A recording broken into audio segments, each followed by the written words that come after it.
Assalamualaikum warahmatullahi wabarakatuh. Alhamdulillahirrabbilalamin. Salatu wassalamu ala asrafil anbiya wal mursalin wa ala alihi wa sahbihi ajma'in, amma ba'du.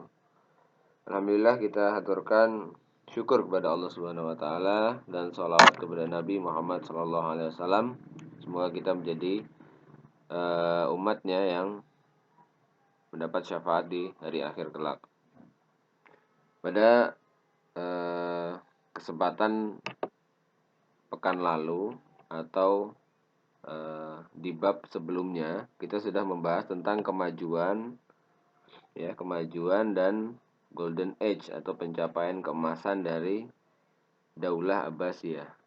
Nah, pada bab selanjutnya kita akan membahas tentang awal berdirinya atau sejarah perpolitikan yang meliputi Daulah Abbasiyah. Nah, awal berdirinya Daulah Abbasiyah itu harus kita pahami ada 5 hal penting di dalam awal berdirinya Daulah Abbasiyah. Yang pertama adalah berkat Umar II atau Umar bin Abdul Aziz. Itu di masa Umayyah. Itu ada sangkut pautnya dengan berdirinya Abbasiyah. Lalu menggunakan nama keluarga Nabi. Itu nanti akan Bapak jelaskan semua.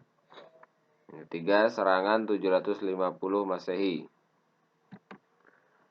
Menghabisi darah Umayyah. Lalu Abu al-Abbas as-Soffa adalah khalifah pertama. Baik, kita langsung saja ya masuk ke dalam pembahasan. Ini adalah peta wilayah Abbasiyah yang tersebar dari utara Afrika Utara, Jazirah Arab sampai ke daerah Persia ya, dan sebagian selatan dari benua Eropa. Nah, lalu ini adalah khalifah-khalifah Bani Abbasiyah. Ada 37 khalifah yang berkuasa dari tahun 750 Masehi sampai 1258 Masehi. Itu kurang lebih ada 500 tahun ya. Sebuah waktu yang cukup panjang karena Indonesia sendiri baru berusia 70 tahun ya. Apakah Indonesia bisa mencapai usia 500 tahun seperti Abbasiyah? Kita lihat selanjutnya.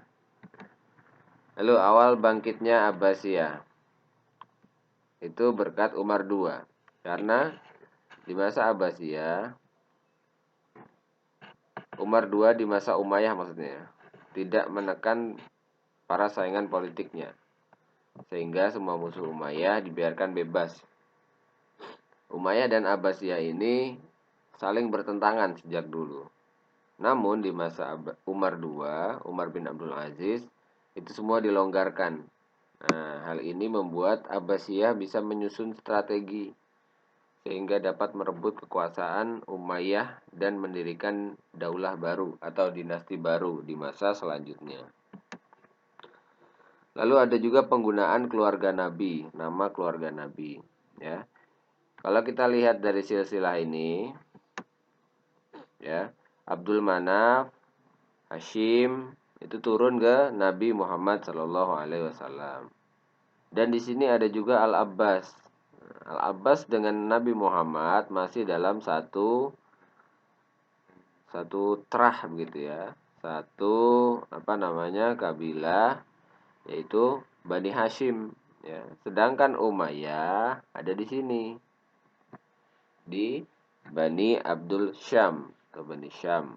Nah, hal ini menyebabkan Abbasiyah itu mengaku lebih dekat dengan keturunan Nabi. Akhirnya dia merasa bahwa dirinya lah yang pantas untuk memimpin Islam dibanding Daulah Umayyah. Nah, ini adalah kampanye yang dilakukan oleh Bani Abbasiyah untuk memperoleh dukungan politik gitu ya, supaya masanya banyak, supaya pendukungnya banyak, dan akhirnya bisa mendirikan sebuah daulah bernama Abbasiyah.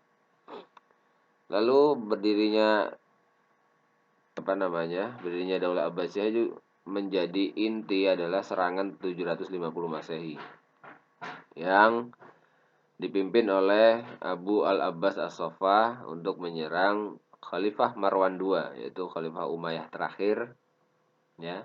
Dan akhirnya mendeklarasikan diri menjadi khalifah baru setelah berhasil menangkap Marwan II yang melarikan diri ke Mesir, ya.